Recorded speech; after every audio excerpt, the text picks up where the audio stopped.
Ya, di informasi yang pertama, kereta cepat kereta Jakarta-Bandung akhirnya meluncur mulus disaksikan oleh Presiden Joko Widodo dan Presiden Xi Jinping pada Rabu kemarin. Namun dalam penyelesaiannya masih meninggalkan sejumlah kendala. Di antaranya seperti pembengkakan biaya atau cost overrun yang masih saat ini menunggu suntikan dana dari pemerintah cair, yaitu berupa penyertaan modal negara sebesar 3,2 triliun rupiah.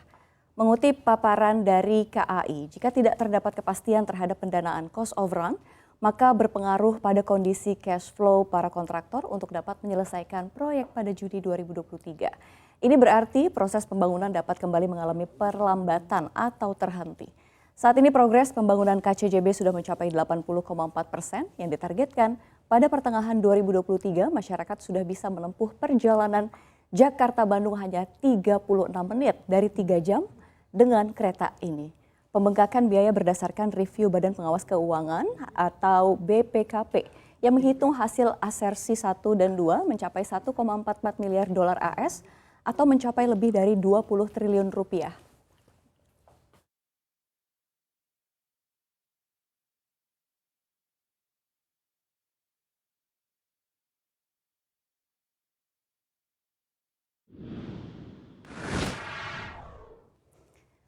Ya, di informasi yang berikutnya, Donald Trump kembali mencalonkan diri sebagai Presiden Amerika Serikat. Ini adalah ketiga kalinya ia mencalonkan diri sebagai Presiden negara adik kuasa tersebut. Trump secara resmi meluncurkan pencalonan dirinya sebagai Presiden di 2024 Selasa malam waktu setempat. Trump membuat pengumumannya di perkebunan Mar-a-Lago miliknya di Florida. Hal ini juga ia lakukan seminggu setelah pemilu telah digelar di Amerika Serikat untuk memilih anggota Kongres. Sayangnya dalam pemilihan itu partainya atau Partai Republik tak mampu memenangkan suara sebanyak-banyaknya.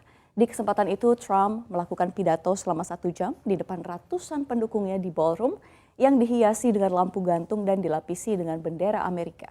Di kesempatan itu Trump mencela para migran. Ia juga menyuarakan hukuman mati bagi pengedar narkoba. Ia pun berjanji memperkerjakan kembali anggota militer yang telah diberhentikan karena menolak mendapatkan vaksin COVID-19. Namun ia tak menyinggung soal tudingan penipuan pada pemilu 2020 yang dimenangkan oleh Joe Biden.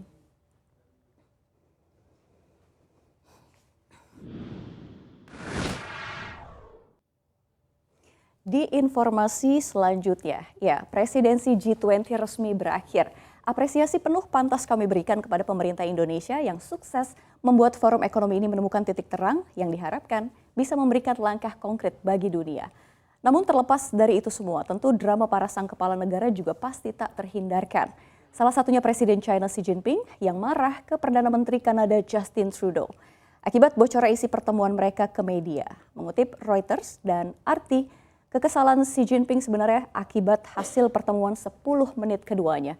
Sebuah sumber Trudeau mengemukakan kekhawatiran serius tentang kegiatan campur tangan China di Kanada, mulai dari spionase industri hingga campur tangan dalam pemilihan federal 2019.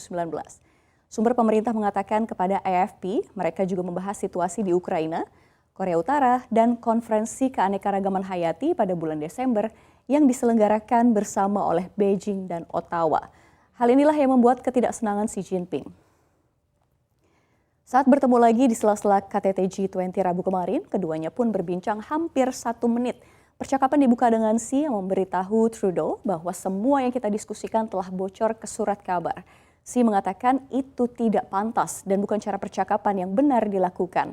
Hal ini kemudian dibalas Trudeau dengan merujuk nilai-nilai keterbukaan dan kebebasan.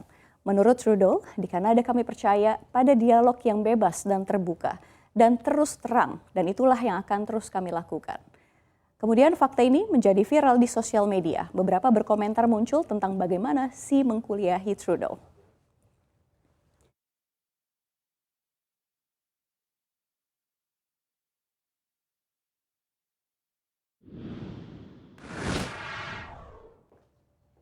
Ya, masih terkait perhelatan KTT G20, Presiden Amerika Serikat Joe Biden mengungkapkan bahwa dirinya betah tinggal di Bali.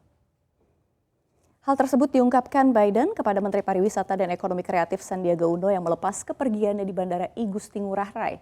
Dalam postingan di Instagramnya, Sandiaga Uno menuliskan bahwa Presiden Biden berterima kasih dan memberikan selamat kepada Indonesia atas kesuksesan penyelenggaraan KTT G20 2022. Biden juga menyanjung keindahan Bali dan ingin tinggal lebih lama, bahkan tidak ingin pulang kembali ke negeri Paman Sam. Sandiaga juga menyampaikan bahwa pujian dari Presiden Amerika Serikat tersebut ditujukan kepada masyarakat Bali dan insan kreatif Indonesia serta pelaku UMKM.